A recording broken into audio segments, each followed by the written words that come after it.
ये देश किसी के बाप का देश नहीं है।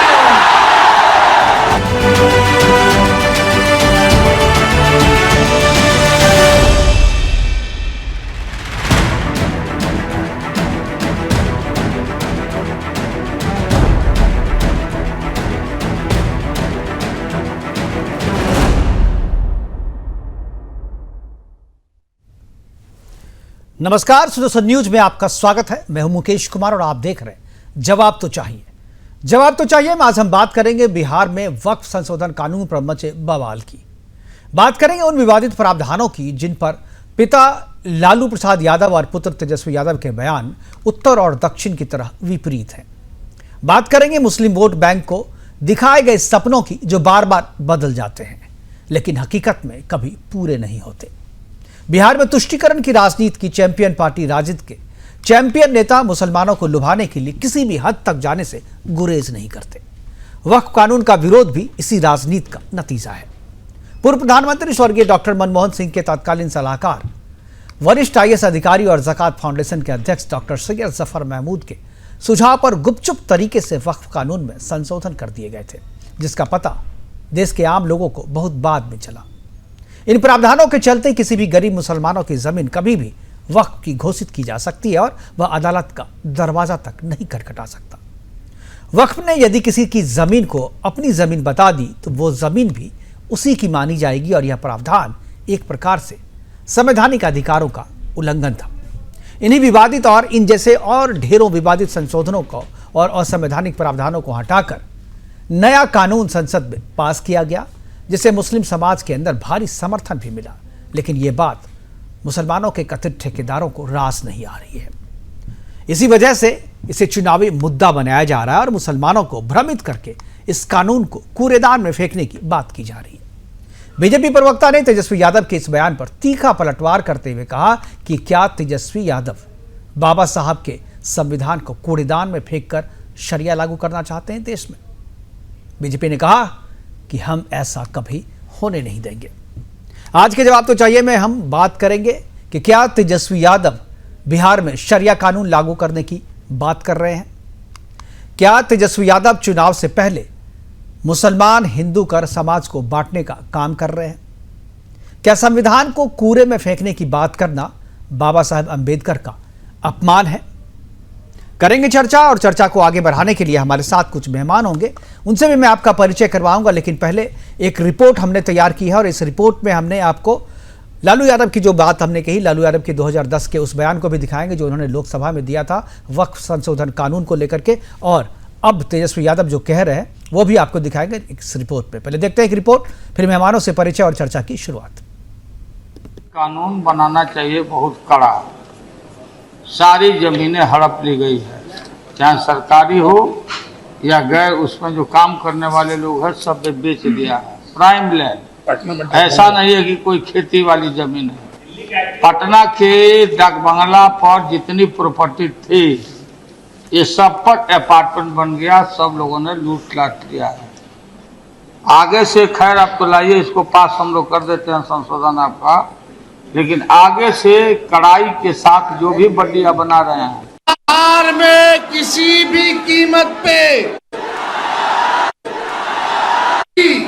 उत्तर से दक्षिण हिंदुस्तान की सरजमीन का हर एक इंच और इतिहास, हर पन्ना छीन कर इस बात की गवाही देता है हमारे स्वतंत्रता संग्राम की लड़ाई में चाहे हिंदू हो, मुसलमान, सिख हो या ईसाई, सब लोगों ने इस देश की आजादी के लिए कुर्बानी देने का काम किया था।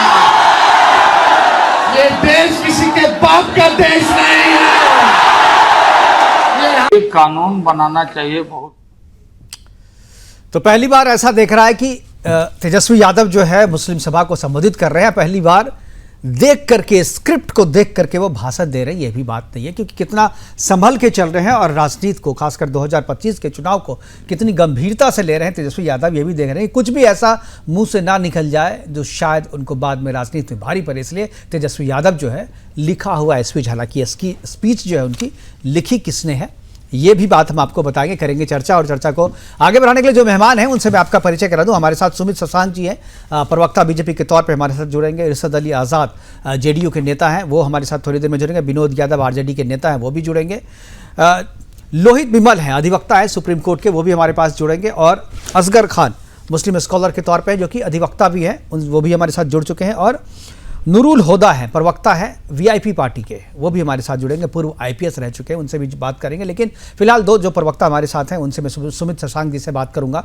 सुमित, क्या आपको लगता है तेजस्वी यादव ने जो कल बात कही है, जिस तरीके से बयान दिया है कि संविधान को कूड़ेदान में डाल देंगे, और वक्फ कानून को लेकर के जो बातें कही है, बीजेपी उसे कितनी, क्योंकि बहुत बड़ी संख्या में मुसलमान वहां पर मौजूद थे जहां पर वो कह रहे थे, और इसीलिए शायद तेजस्वी यादव जो है लिखा हुआ भाषण पढ़ रहे थे।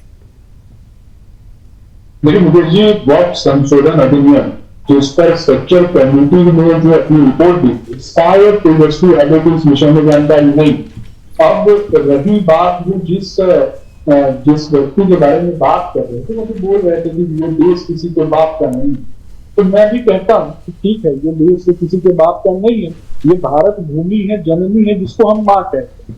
लेकिन मैं पूछना चाहता हूँ कि 2010 में उन्हीं के पिताजी, जिनको वो अभी बाप बाप कह रहे हैं, उन्होंने ही कहा था कि किस तरीके से डाक मंगला चौराहे पे वक्फ बोर्ड ने जमीनों को कब्जा किया, और किस तरीके से उन्होंने 2010 में समर्थन किया था इस स्कीम का। तो किस बात को चुनौती दे रहे थे, ये भी तेजस्वी यादव को बताना चाहिए। कहीं वो अपनी बात की तो बात नहीं कर रहे हैं। इसके अलावा अगर बात करें तो सच्चर कमेटी की रिपोर्ट में क्या कहा गया, उसके अलावा आप देखेंगे तो दुनिया के जो अन्य देश, उन देशों में ओमान की बात कर लीजिए, सऊदी अरेबिया की बात कर लीजिए, वक्फ बोर्ड को इतने अधिकार नहीं प्रदान किए गए थे जितने अधिकार भारत में वक्फ बोर्ड को प्रदान किया गया। वक्फ बोर्ड के माध्यम से सबसे पहले उसका शिकार कौन बना?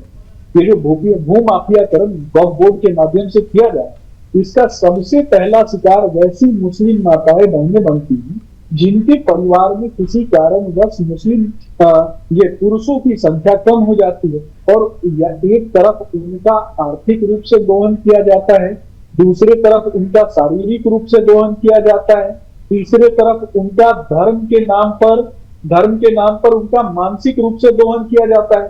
तो ये मानसिक रूप से जो दोहन किया जाता है, इस पर कहीं ना कहीं उनको जवाब देना चाहिए, लेकिन ये उस पर जवाब नहीं देंगे। वक्फ बोर्ड में जब मुस्लिम महिलाओं को प्रतिनिधित्व प्रदान करने के लिए कहा गया, ये किसके द्वारा? तो प्रधानमंत्री नरेंद्र मोदी जी के द्वारा। संविधान में जो संशोधन हुआ, खास करके इसमें कई मुस्लिम लोगों ने और मुस्लिम सांसदों ने इसके पक्ष में वोट भी किया, वैसे लोगों ने वोट प्रदान किया, तो उस पर भी इनको जवाब देना चाहिए, लेकिन उस पर ये जवाब नहीं देंगे। इस पर भी कहीं ना कहीं इन लोगों को वो बात बताना चाहिए।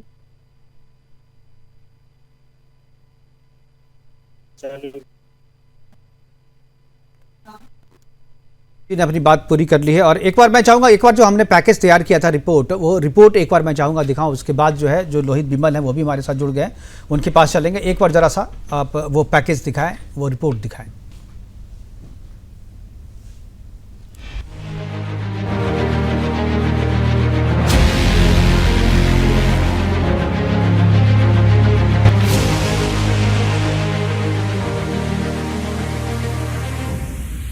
बिहार में चुनावी बिगुल बजने से पहले ही राजनीतिक माहौल गर्मा गया है।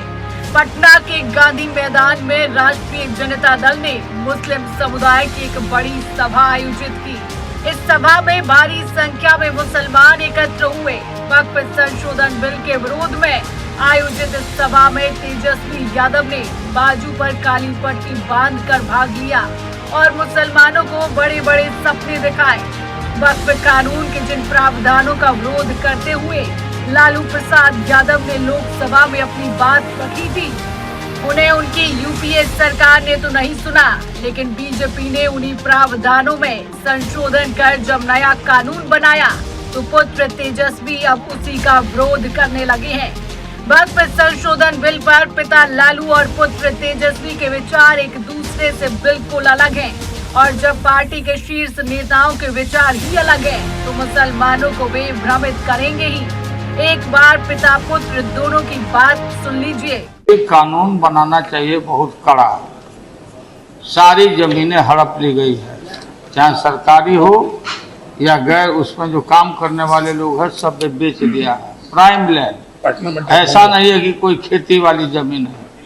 पटना के डाक बंगला पर जितनी प्रॉपर्टी थी ये सब पर अपार्टमेंट बन गया, सब लोगों ने लूट लाट लिया है।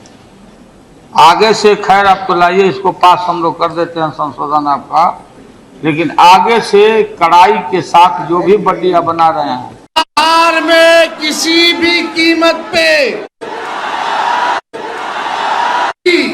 उत्तर से दक्षिण हिंदुस्तान की सरजमीन का हर एक इंच और इतिहास, हर पन्ना छीन कर इस बात की गवाही देता है हमारे स्वतंत्रता संग्राम की लड़ाई में चाहे हिंदू हो, मुसलमान, सिख हो, ईसाई, सब लोगों ने इस देश की आजादी के लिए कुर्बानी देने का काम किया था। ये देश किसी के बाप का देश नहीं है। मुसलमानों को केवल वोट बैंक समझने वाली पार्टी राजद के नेता तेजस्वी यादव मुस्लिम युवाओं के चहेते शायद राहत इंदौरी की पंक्तियां सुनाकर तालियां और वाहवाही बटोरना चाह रहे थे। यह देश किसी के बाप का नहीं है जैसी पंक्ति के साथ वे नए वक्फ कानून को कूड़ेदान में फेंकने की बात कर रहे थे, लेकिन वे ये भूल गए कि देश के संसाधनों पर पहला हक मुसलमानों का बताने वालों के बाप का भी यह देश नहीं है। यह देश संविधान से चलेगा या शरिया लागू करने की कोशिश करने वालों को करारा जवाब भी मिलेगा। बीजेपी प्रवक्ता सुधांशु त्रिवेदी ने सवाल उठाया कि क्या तेजस्वी इस्लामिक देशों की तरह भारत में शरिया कानून लाना चाहते हैं। साथ ही उन्होंने कहा कि अगर कोई बाबा साहब के संविधान को कूड़ेदान में फेंकने की बात करेगा तो हम ऐसा कभी नहीं होने देंगे। भारतीय जनता पार्टी और एनडीए गठबंधन इस बात के लिए कृत संकल्पित है कि हम बाबा साहब अंबेडकर के संविधान को, उसके किसी भी प्रावधान को कोई कूड़ेदान में फेंकना चाहेगा तो हम उसे नहीं होने देंगे। और मैं यह भी स्पष्ट करना चाहता हूं, जो बात पहले भी कही जा चुकी है, वक्फ बोर्ड के जिन प्रावधानों के विरुद्ध इंडी गठबंधन के नेता बार बार बोल रहे हैं, क्या वो प्रावधान सऊदी अरब में लागू है जो इस्लाम की जन्मस्थली है? नहीं। क्या इंडोनेशिया में लागू है जो सबसे बड़ा मुस्लिम देश है? नहीं। क्या टर्की में लागू है जो खलीफत की सीट रही है? नहीं। क्या वो पाकिस्तान और बांग्लादेश में लागू है? नहीं। जो आईएसआईएस की भूमि है, सीरिया और इराक के हिस्से, वहां पे लागू है? नहीं। तो मैं पूछना चाहता हूं इंडी गठबंधन से कि आप बिहार में क्या सऊदी अरब, इंडोनेशिया, टर्की और आईएसआईएस से ज्यादा बड़ा शरिया का कानून लागू करने की सोच रहे हैं? नया वक्फ कानून गरीब और कमजोर मुसलमानों के पक्ष में है। ये कानून उनकी जमीन पर वक्फ के नाम पर होने वाले अवैध कब्जे को रोकने के लिए लाया गया है। यही वजह है कि पैसे, लाठी और राजनीतिक हैसियत वाले मुसलमान इसका विरोध कर रहे हैं ताकि वक्फ के नाम पर उनकी लूट की दुकान चलती रहे। Sudarshan news bureau, Patna, Bihar.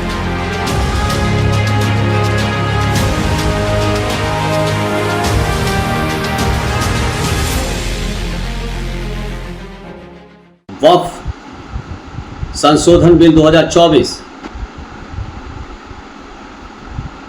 आज सबसे बड़ा मुद्दा बन गया है। लेकिन ये बात क्या सच नहीं है कि वक्फ की ज़मीन पर किसी दूसरे का कब्ज़ा नहीं है? वक्फ की ज़मीन पर खुद हमारे लोगों का कब्ज़ा है।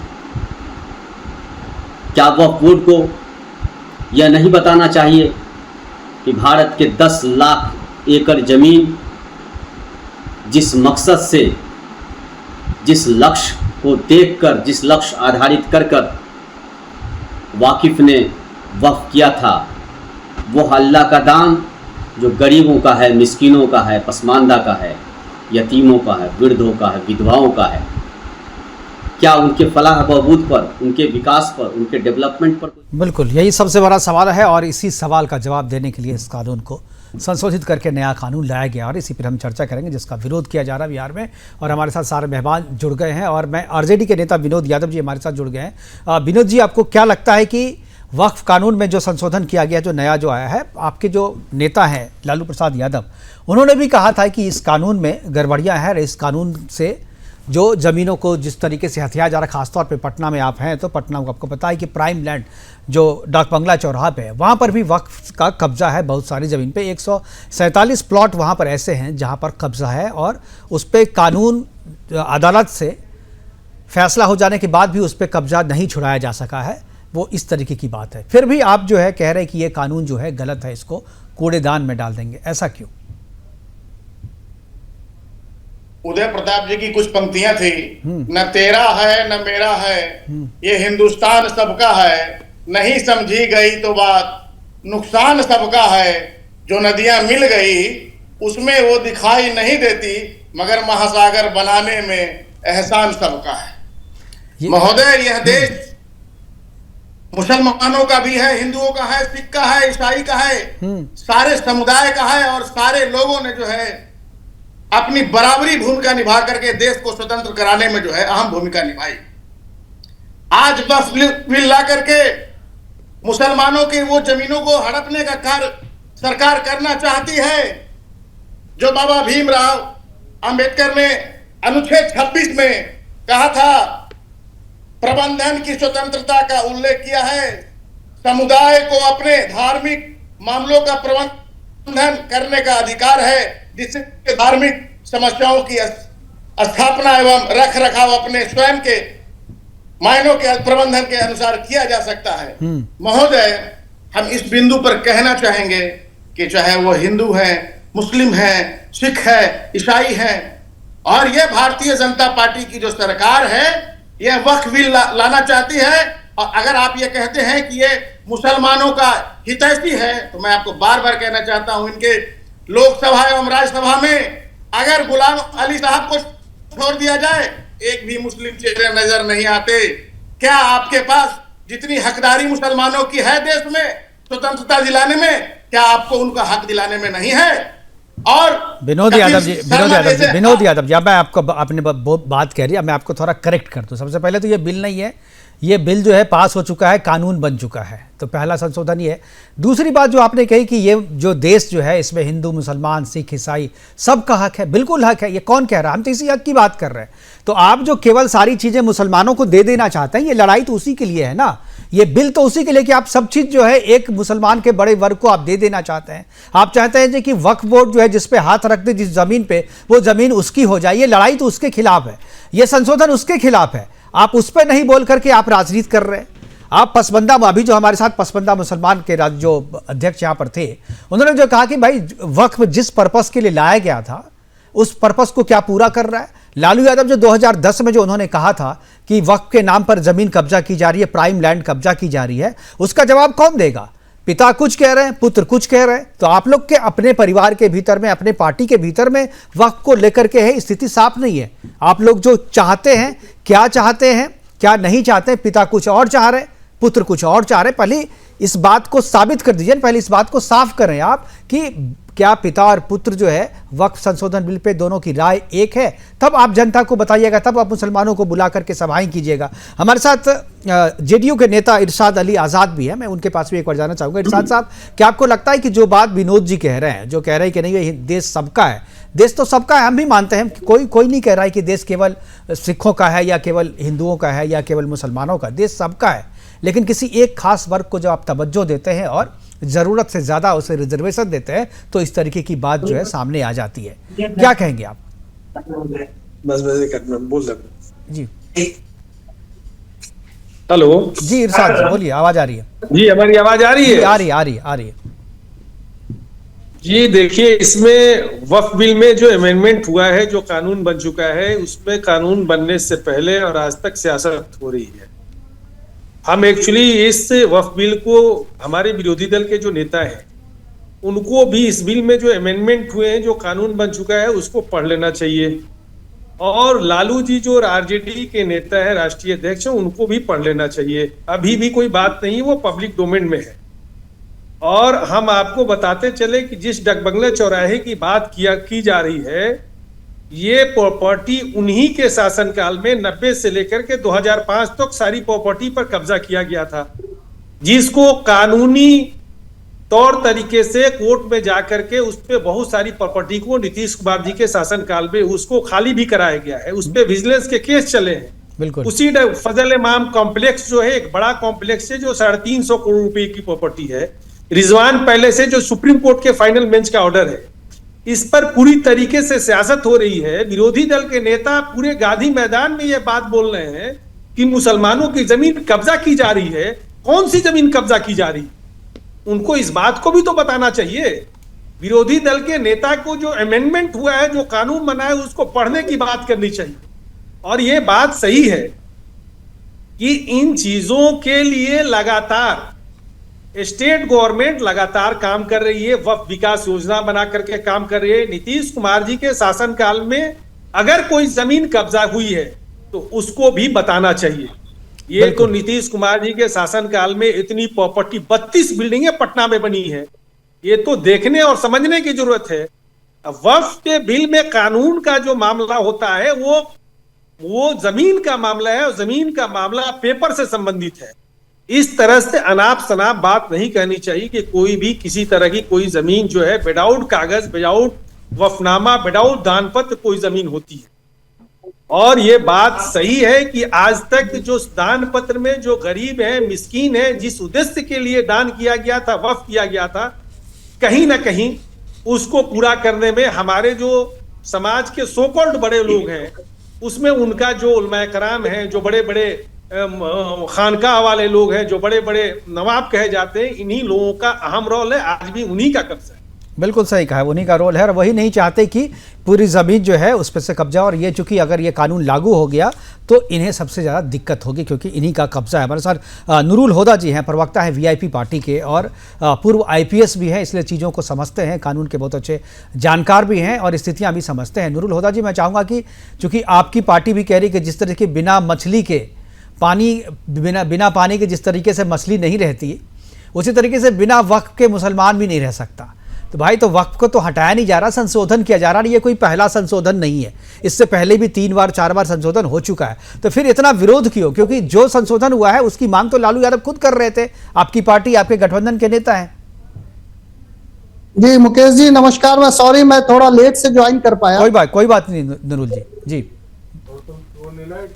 तो आपने सही फरमाया। मेरी आवाज आ रही है? जी, बहुत अच्छे से आ रही है। जी, आपने सही फरमाया कि वक्फ का कोई नया एक्ट नहीं है, ये अमेंडमेंट एक्ट है। जी, तो आपत्ति तो अमेंडमेंट पे ही है। जी, आपत्ति अमेंडमेंट पे ये है कि जो अमेंडमेंट्स आए हैं, ठीक है, दैट इज सब जुडिस है, वो मैटर अंडर द जिसको कहते हैं ना स्क्रूटनी ऑफ सुप्रीम कोर्ट है।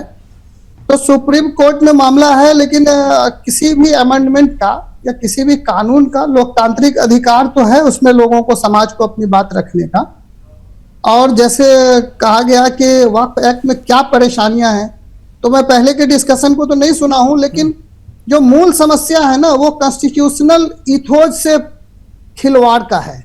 या आज अगर आप 25 आर्टिकल 25, 26, आर्टिकल 13A जहां कस्टम एंड यूसेज जो है वो primary source of Indian constitution है, तो उसको अगर आप ऑनर नहीं करते हैं और आप वक्फ बिल के बहाने, जैसे ठीक है आपको रिलीजियस फ्रीडम में आप अगर ये वक्फ का मेंटेनेंस एंड वक्फ की जो चीजें हैं उसका जो है ये करना, वो तो रिलीजियस राइट में आता है।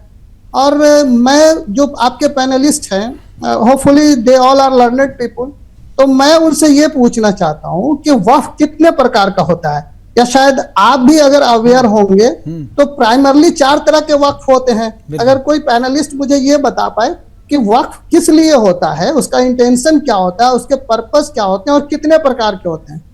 तो जो वक्फ होता है ना, जैसे 4 प्रकार के वक्फ होते हैं। पहला वक्फ होता है वक्फ खैर। खैर का मतलब होता है केवल और केवल चैरिटेबल पर्पस के लिए। कोई आदमी नावल्ड है, उसको औलाद नहीं है, या उसके पास इतनी प्रॉपर्टी है कि उसका मैनेजमेंट उसके जाने के बाद संभव नहीं है, तो वो भगवान के नाम पे, खुदा के नाम पे इन सब चीजों को चैरिटेबल काम के लिए, that can be hospital, that can be school, और भारत में अनगिनत स्कूल और हॉस्पिटल वक्फ की प्रॉपर्टी पे चल रहे हैं, वो सोशल वर्क है। दूसरा वक्फ जो होता है वो वक्फ अहले औलाद होता है। ये वक्फ ऐसा वक्फ है जिसमें आप अपनी फैमिली को वक्फ करते हैं और उसको ये कमिटमेंट देते हैं कि आप 80% प्रॉपर्टी का, ये सारी चीजें जो है सबको पता है सर, इस पे बहुत डिस्कशन हो चुका है। मैं केवल ये चाहता हूँ कि आरजे अभी जो आप विरोध करें, क्योंकि जो विरोध है, मेन विरोध इस संशोधन का है। संशोधन में जो बातें कही गई है कि once a Waqf is always a Waqf, इसका विरोध किया जा रहा है। कह रहे हैं कि नहीं भाई, जो वक्फ में जो महिलाओं को जगह दी गई है वो नहीं होनी चाहिए। वक्फ में और क्या किया, बोले भाई आप कोर्ट में नहीं जा सकते, तो बोला नहीं आप कोर्ट में जा सकते हैं। तो ये जो संशोधन है, जो बाकी जो प्रावधान जो आप कह रहे हैं, उन प्रावधानों को हटाया तो नहीं गया है, वो तो एज इट इज है। जो नई चीजें दी गई है, जो ड्रैकोनियन एक्ट जो इसको बना दिया गया था 2013 में, उसको संशोधित की गई है, केवल उसी को हटाया गया है। ड्रैकोनियन आप इसलिए कह रहे हैं ना कि वक्फ जो ट्रस्ट है, जो वो विक्टिम है, आप विक्टिम को कह रहे हैं कि आप हर चीज को कह रहे हो वक्फ है। तो आपके देश में अदालतें चल रही हैं, इस देश में अदालतें हैं जजमेंट करने के लिए। वक्फ की प्रॉपर्टी डिस्प्यूट में है तो वेयर इज इट? नहीं तो डिस्प्यूट में तो आप तो पहले कह रहे थे कि नहीं आप जा ही नहीं सकते अदालत, आप केवल जो है वक्फ बोर्ड में ही जाएंगे। तो उसी को तो बोला जब आप कोर्ट में जाइए, तो इसमें गलत क्या है? आप तो, और आप कह रहे हैं इसको रिलीजन, वक्फ को आप रिलीजन से क्यों जोड़ते हैं? ये कोई रिलीजन का मामला तो है नहीं। वक्फ ट्रिब्यूनल के खिलाफ अपील दायर होती है और हजारों मामले वो टेक्निकली अरे नूरुल साहब, वो टेक्निकली सबको पता है क्या है, लेकिन सीधे तौर पे ऐसा नहीं है। हमारे साथ लोहित बिमल जी है और असगर खान साहब भी हैं। आप इस एक्ट में मेरी आपत्ति सुन लीजिए, इस एक्ट में मेरी आपत्ति आप एक्ट में नहीं, संशोधन वाले में बताइए। संशोधन में जो संशोधन हुआ उसमें मेरी आपत्ति यह है कि जो संशोधन का आर्टिकल 3A to 3C है, उसमें रजिस्ट्रेशन को इम्पॉसिबल बना दिया गया है। जी सुमित जाऊंगा जी। रिक्वायर्ड डॉक्यूमेंटेशन की लिस्ट इतनी लंबी है कि कोई भी वक्फ ट्रस्टी जो है इस जन्म में उतने कागजात पूरे नहीं कर सकता है। एडवर्स पोजीशन में अगर वक्फ की कोई प्रॉपर्टी 12 साल से ऊपर है तो उस पे अब आपका वक्फ उस जमीन को खो चुका है, वो प्रॉपर्टी लॉस्ट हो गई है। अगर वक्फ की कोई प्रॉपर्टी डिस्प्यूटेड है तो गवर्नमेंट उसको रिक्लेम कर सकती है। वक्फ बोर्ड में नॉन मुस्लिम मेंबर का नॉमिनेशन हो सकता है। तो ये देखिए, महिला में और पसमादा और जनरल उसका कोई आपत्ति किसी समाज को नहीं है। जो मुख्य आपत्तियां हैं वो ये है कि आप किसी समाज की भलाई के लिए आप सोशल स्कीम के जरिए तो भलाई कर नहीं पाए, तो वक्फ क्या भलाई कर पाएगा?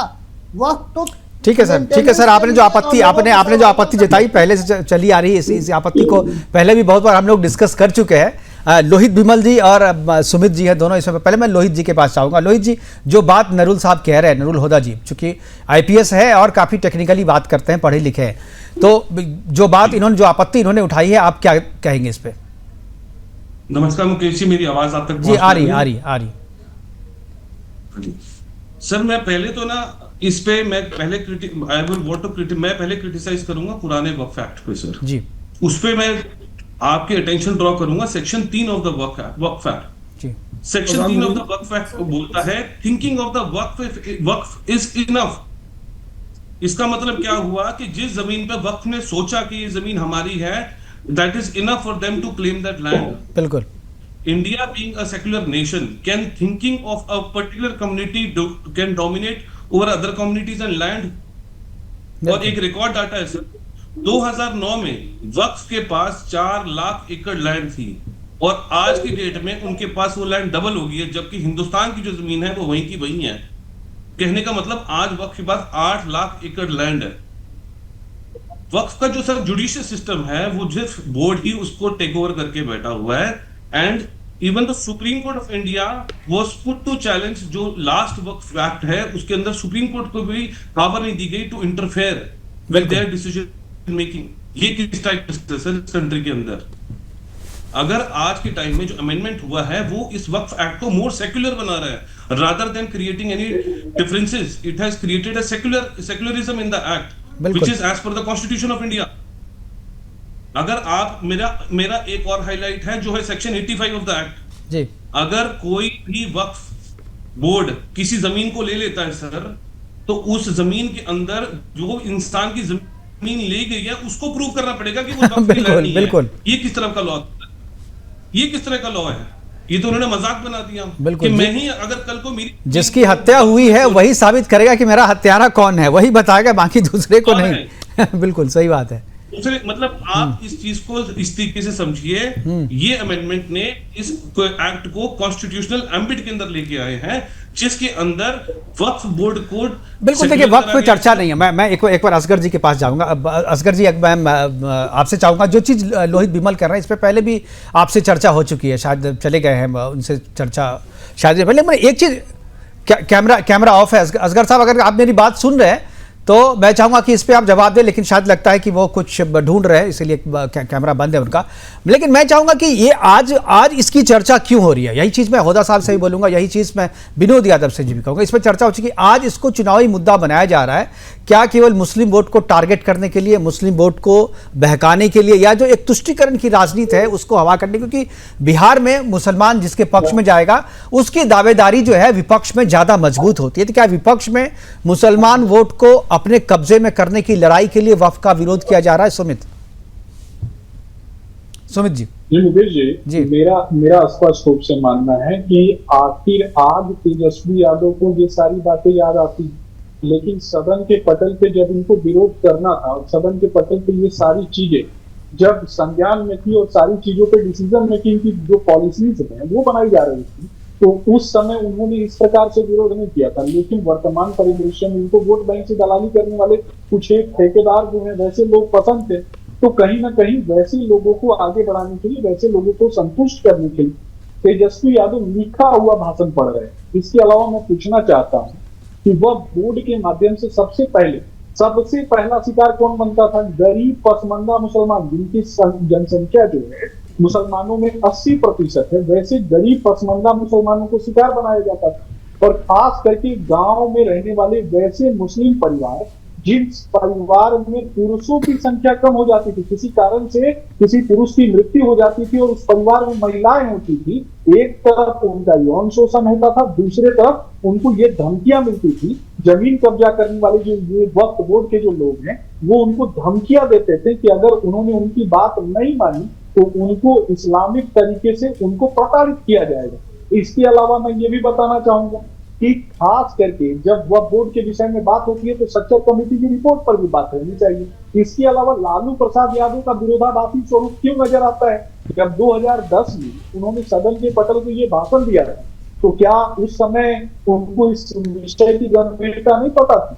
जो आज तेजस्वी यादव उन्हीं के बेटे हर बात मानते हैं, लेकिन इस विषय पर दोनों ही पिता और पुत्रों का जो भाषण है दोनों एक दूसरे को कहीं ना कहीं काटता हुआ नजर आता है। इसके अलावा वह बोर्ड के माध्यम से मैं पूछना चाहता हूं, कुछ लोग यहाँ वह बोर्ड की काफी प्रशंसा कर रहे हैं, तो वैसे लोगों को बताना चाहिए कि वह बोर्ड में जो महिलाओं के प्रतिनिधित्व की बात होती है और खास करके मुस्लिम महिलाओं के प्रतिनिधित्व के लिए लगातार जो केंद्र की सरकार काम कर रही है, मैं पूछना चाहता हूँ ना, ये जो इतना बड़ी रैली इन लोगों ने की थी तो उस रैली में भी मुस्लिम महिला दिखाई दे रही है क्या? वे महिलाओं को ये अछूत मानते और कहीं ना कहीं एक साधन मानते, और जो लोग कहीं ना कहीं महिलाओं को अछूत और संसाधन के रूप में प्रयोग करते उन्हीं के खिलाफ तो मुस्लिम माताओं बहनों ने आवाज उठाई। और वैसी मुस्लिम माताओं बहनों को अगर प्रतिनिधित्व बिल्कुल आप सही कह रहे हैं। विनोद यादव जी है, मैं इसी सवाल को लेकर के विनोद यादव जी के पास जाऊंगा। एक बार विनोद यादव जी को चाहूंगा स्क्रीन पर लाएं। विनोद यादव जी, जो बातें लालू यादव जी ने कहा था 2010 में, और उन्होंने कहा था लास्ट में, अगर आपने जो बयान सुना होगा तो उन्होंने कहा कि लाओ अभी मैं इसको समर्थन कर देता हूं, लेकिन जो आपत्ति है उसको आप लोग ठीक कीजिए। तो क्या वो आपत्ति ठीक हुई जो अब आप लोग समर्थन में खड़े हो गए उनके? विनोद जी, आपकी आवाज नहीं आ रही है। जी आ रही है जी। सुमित जी ने भी कहा जस्ट कि ये लोग महिलाओं की उपेक्षा करते हैं। हम उनसे पूछना चाहते हैं कि वक्फ बिल जो है वो किन से रिलेटेड था? मुसलमानों से? पहले वो ये बताए ना कि राज्यसभा और लोकसभा में वो लोग मुसलमानों की कितने हितैषी हैं और कितने भागीदारी देते हैं, ये भारतीय जनता पार्टी पहले क्लियर कर ले। 2 मुसलमान चेहरे उनके पास थे जिन्होंने बल्कि उनको अपने गोद में बैठाने, घर में बैठाने का काम किया। एक थे मुख्तार अब्बास नकवी साहब। इन लोगों को उन्होंने जो है इस हाशिए पर लाकर के रख दिया। और ये जब बात बोलते हैं कि विनोद जी, बीजेपी के मुसलमान प्रत्याशी को तो बीजेपी के मुसलमान प्रत्याशी को मुसलमान जीतने नहीं देती, तो क्यों देगी टिकट बीजेपी? ये तो चुनावी राजनीति है ना सर, ये तो चुनावी राजनीति है। जीतने वाले प्रत्याशी को टिकट मिलता है। अगर मुसलमान जीतने नहीं देता तो क्या करिएगा आप? हाँ तो भाई, तो उसको नहीं देंगे, जो जीतेगा उसको देंगे ना। जो जीतेगा उसको देंगे टिकट। मुसलमानों को भगा दीजिएगा हिंदुस्तान से। भाई इसमें बीजेपी ठीक है, सुमित जी कहेंगे, सुमित जी बोलिए जी। पूरी दुनिया अंतरिक्ष में जा रही है। हाँ। हंसी आती है मुझे, हंसी आती है जब इनसे बात सुन लीजिए सर, आपने बड़ा मजेदार मुद्दा छेड़ा है, जवाब भी ले लीजिए जी। जब इनसे मूलभूत प्रश्न पूछे जाते हैं तो इस प्रकार की बातें करते हैं। इनको जवाब देना चाहिए। जब हिंदुओं के बारे में इनके नेता कह रहे थे, विनोद जी आप पहले अपना फ्रेम थोड़ा ठीक कर लीजिए जी। तो उस समय ये जवाब नहीं दे रहे थे। इनकी नजर में रामचरितमानस जो है मदरसा में लिखा गया। इनके नेता जब हिंदुओं को मार करके मंदिरों के आगे टांगने वाले जो लोग हैं उनकी वकालत करते हुए नजर आते हैं, उस समय ये अपना ब्रह्म ज्ञान नहीं देते हैं। लेकिन मुस्लिम महिलाओं का, विनोद जी आपका कैमरा ऑफ हो गया, अगर कैमरा ऑन करेंगे तो आप दिख जाएंगे। जो मुस्लिम माताएं बहन, खास करके मुस्लिम माताओं बहनों को प्रतिनिधित्व प्रदान करने का काम हम ही कर रहे हैं।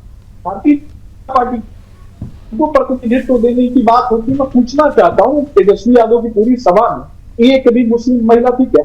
ये बताना चाहिए ना। क्या मुस्लिम? नहीं बिल्कुल नहीं। तो ठीक है, हमारे से नूरुल होदा जी है। नूरुल होदा जी के पास मैं एक बार जाना चाहूंगा, क्योंकि वीआईपी पार्टी जो है वो अभी लालू यादव के साथ, खासतौर पर जो मुकेश सहनी जी हैं, तेजस्वी यादव के साथ काफ़ी करीबी दोस्ती है, हम उम्र भी हैं, साथ में उड़ते भी हैं, खाते भी हैं, घूमते भी हैं। और नूरुल होदा भी उनका बड़ा समर्थन करते हैं। नूरुल होदा जी, एक चीज़ मैं चाहूँगा कि आप लोग विरोध कर रहे हैं इस संशोधन का, क्या जिसके लिए ये संशोधन लाया गया है, जिन मुसलमानों की बात आप करें कि इससे मुसलमान खुश हो जाएगा, क्या आप लोगों ने कोई सर्वे किया है कि आप लोगों के पास ऐसी कोई रिपोर्ट है कि वक्फ संशोधन बिल का अगर हम विरोध करेंगे तो मुसलमान समाज जो है वो आपको समर्थन देगा या आपको वोट देगा?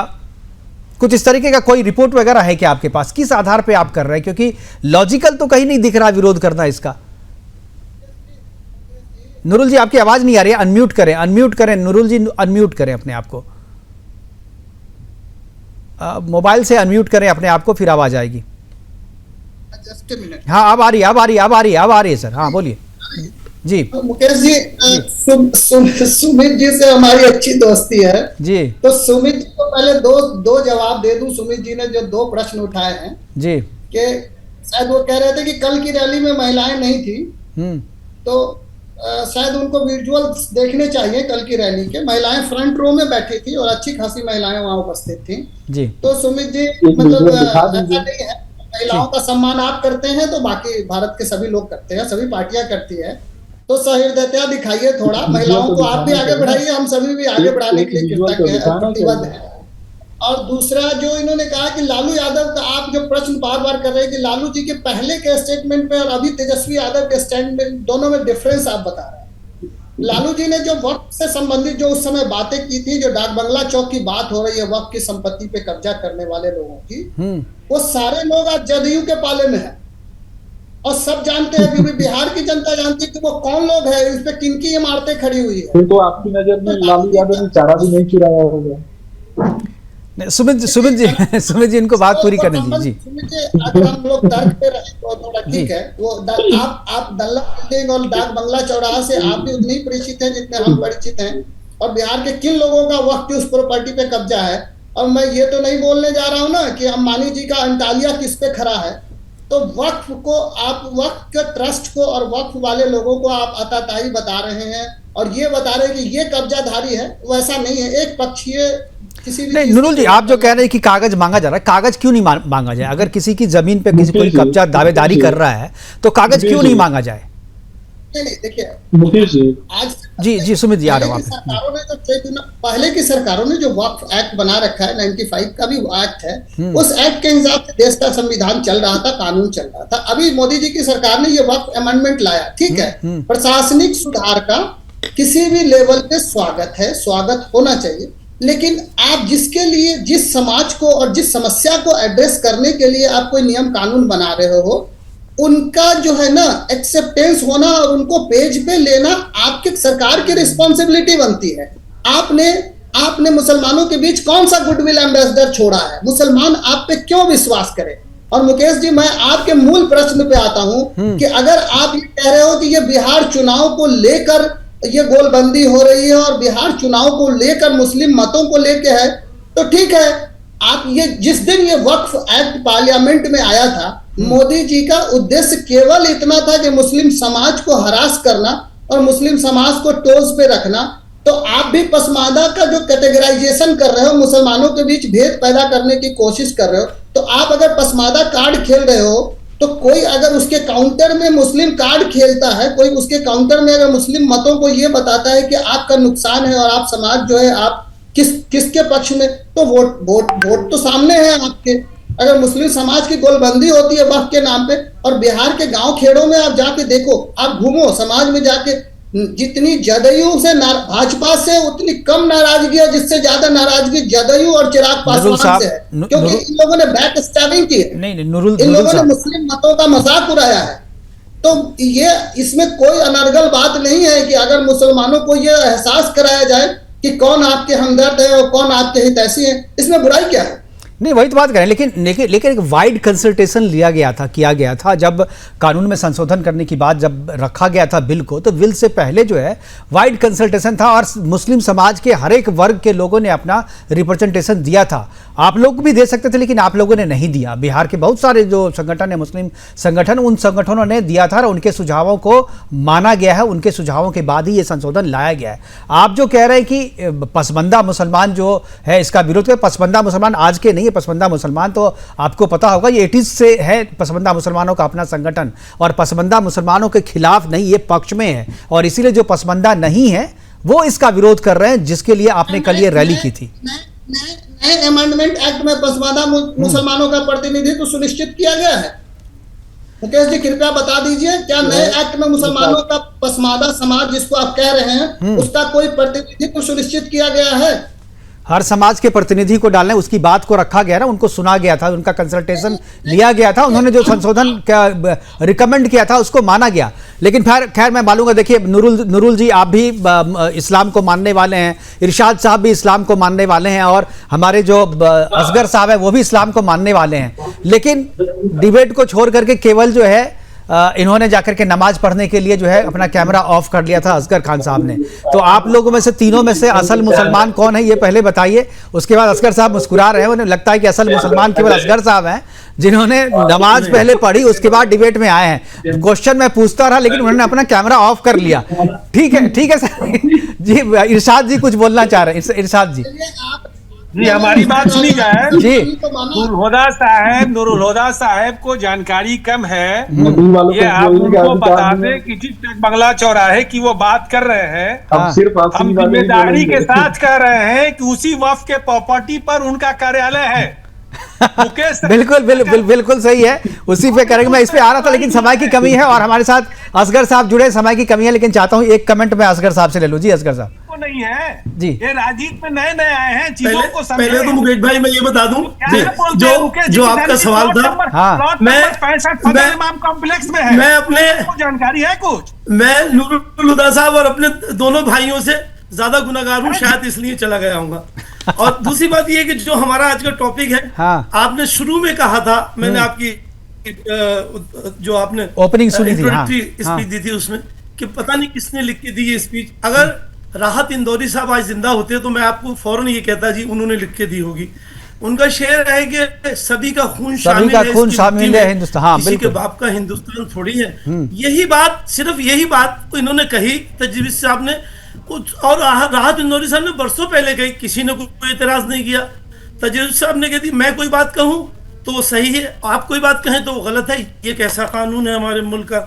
जहां तक सवाल लालू साहब की स्पीच का है, मुझे उसमें वो वक्फ बोर्ड की बात नजर नहीं है। उन्होंने एक जनरल बात कही है, सब सारी, और भूमाफिया की नहीं सर आप नहीं सुन, तब आप पूरा डिबेट आपने नहीं, वो जो है संशोधन, वक्फ संशोधन बिल पे चर्चा हो रही थी और उस पर उन्होंने ये बात कही थी, तब संशोधन लाया था। खैर हमारे पास समय की कमी है और प्रोग्राम को यहीं पर वाइंड अप करना पड़ रहा है, क्योंकि ये चर्चा जो है काफी 2-4 घंटे और चले तो भी लगता है कि समय कम पड़ जाएगा। फिलहाल हमारे साथ जुड़ने के लिए सुमित शशांक जी आपका, इरशाद अली आजाद साहब आपका, विनोद यादव जी आपका, लोहित बिमल जी आपका, असगर खान साहब आपका, नूरुल हुदा जी आपका बहुत बहुत धन्यवाद। अब इस महत्वपूर्ण चर्चा में आपने हिस्सा लिया और अपनी बात हमारे दर्शकों के साथ आपने साझा की। लेकिन तेजस्वी यादव जिस तरीके से और जिस मौके पर आकर के इस वक्फ संशोधन बिल का विरोध कर रहे हैं और जिस तरीके की बातें कर रहे हैं वो बात जो है साफ तौर पे लगता है कि जो तुष्टीकरण की राजनीति आरजेडी की है वो उसलिए कर रहे हैं क्योंकि उनकी पार्टी में ही वक्फ संशोधन बिल को लेकर के जो है दो फार है, पिता और पुत्र दोनों उत्तर और दक्षिण की तरफ सोचते हैं। एक व्यक्ति उत्तर की तरफ सोचता है तो दूसरा दक्षिण की तरफ सोचता है, इसलिए अलग से अंदरूनी तरीके से, यानी जब वोट बैंक की बात नहीं हो तब तो वो सब विरोध करते हैं, लेकिन जब वोट लेने की बात आती है तो वक्फ संशोधन बिल का जो है वो समर्थन करने, विरोध करने लगते हैं। फिलहाल अभी के लिए इतना ही, दीजिए इजाजत, नमस्कार। ये देश किसी के बाप का देश नहीं है।